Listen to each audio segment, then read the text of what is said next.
Hello, and welcome back to my channel. I am Shauna from Created and Made, and today we're going to be doing some scripture journaling in this little handmade scripture journal that we made some time ago on the channel. And we will be chit-chatting and discussing where I have been for nearly 9 months. Fun stuff ahead. Stay tuned.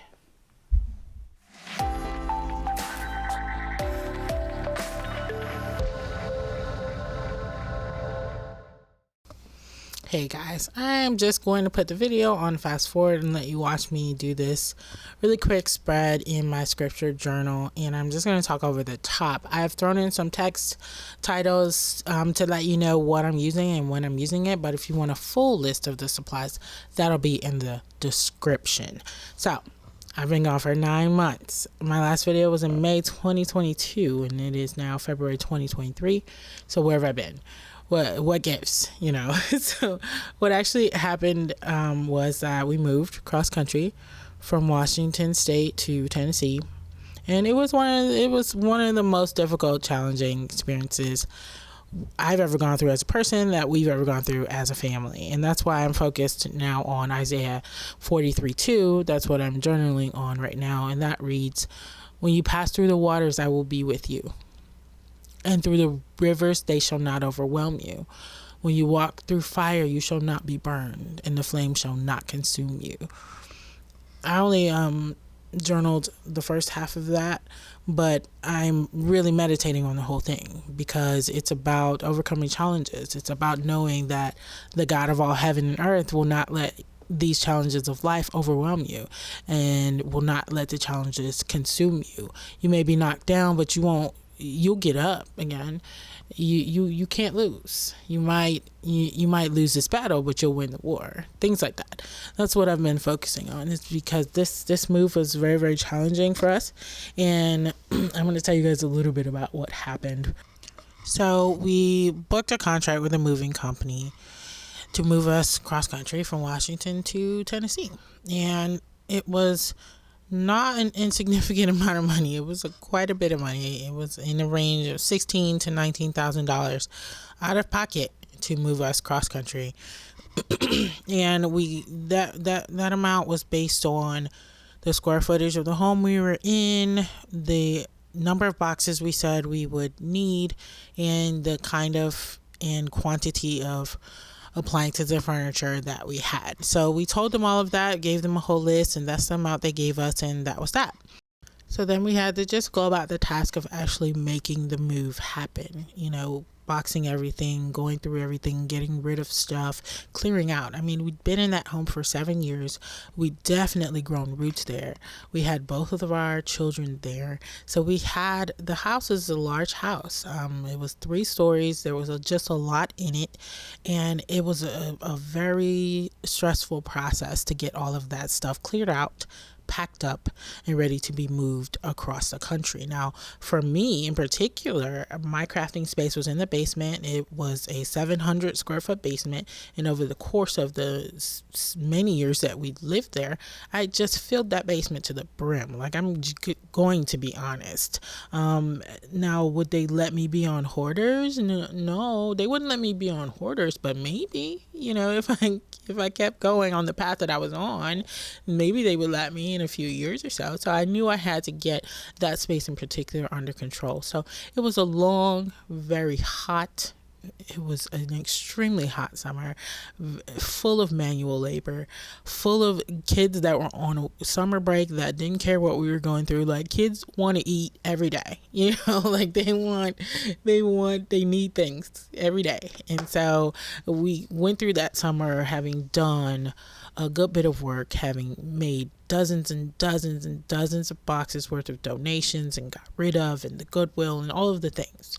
And so we did all of that, and we get to the night before the move. We are seeing light at the end of the tunnel, and we get a call from the moving company, basically saying that they'd examined the photos that we sent them of all of the stuff we intended to put on the truck, and decided that the estimate they'd given us was too low, that we needed a bigger truck, and that bigger truck was going to cost $30,000. So essentially twice what they told us it would cost. And they needed that money before they would even pick up a box the next day. So here we are at less than 24 hours beforehand, and they're pulling this extortive stunt. And so we had a decision to make. We had to decide whether we were going to pay them, whether we could even pay them, whether we had access to any money on a Sunday night, whether they deserved any more money from us. And we decided that they did not. We'd already paid a non-refundable deposit, and we were bumping up against hard deadlines as to when we need to be out of that house. And so we decided that they could take whatever they could fit on that truck, but that we were not going to pay them 1 cent more.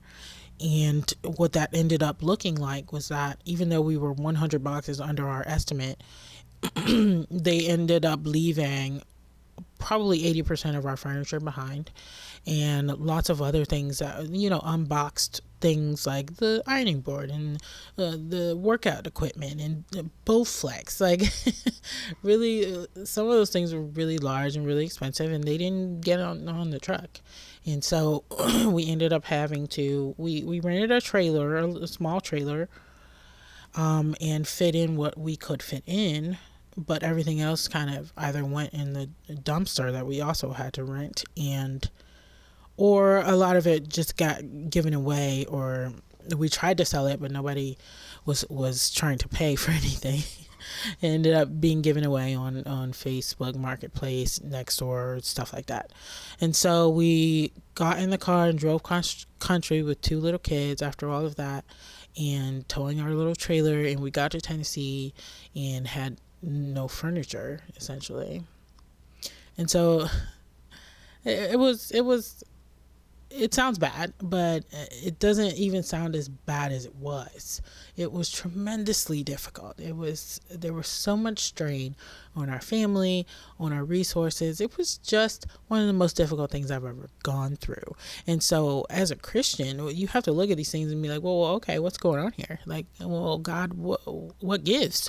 Because we tend to think that if we love God and try to do the right thing and be good people, that bad things won't happen to us. And it just, the fact of the matter is, that's not reality. This scripture that I am journaling about kind of assumes that isn't reality, because there will be waves, there will be fire, and there are valleys and there's darkness, but what we can know for certain is that we won't be consumed, that these things are not authorized to take us out. Okay. And so another thing I had to come to terms with is that idea of storing up, laying up treasures in your home, and that I'd accumulated so many things, in the name of being a creator, that I had to really take a critical eye to why I was attributing sort of feelings and importance to things that could be here 1 second, gone the next, and replaced tomorrow. Like, I really had to soak in that discipline, soak in that measure of rebuke, essentially. Because had I not had so many boxes on that truck, perhaps we could have fit some furniture on there. I really had to, it was super painful, the post-mortem of this move, having to go through that discipline and really realize that mistakes were made, but we came out on the other side so much better. I can sit here today and tell you that we have recovered all. Okay. We lost so much. It looked like we lost so much, but we lost nothing. We came into some provision that was able to help us refurnish our entire home. By the end of 2022, we basically gotten it all back and then some, but it wasn't what we had. It was better. It was more appropriate to the space we were in. It was new, and it allowed us to sort of close off that chapter of chaos, because the first few months of us being here in Tennessee were chaos. Can you imagine taking a whole room full of toys in my kids' playroom and dumping everything on the floor, because you don't have any shelving, you don't have any bins, you don't have anywhere to put it, you don't have dressers, you have nothing? Imagine doing the same thing to your crafting space, taking everything that you have in your crafting area, dumping it all out on the floor, and having that be what it is, because you don't have anywhere else to put it. I mean, that's what it was. We didn't have beds, we didn't have shelves, we didn't have tables or dressers or anything.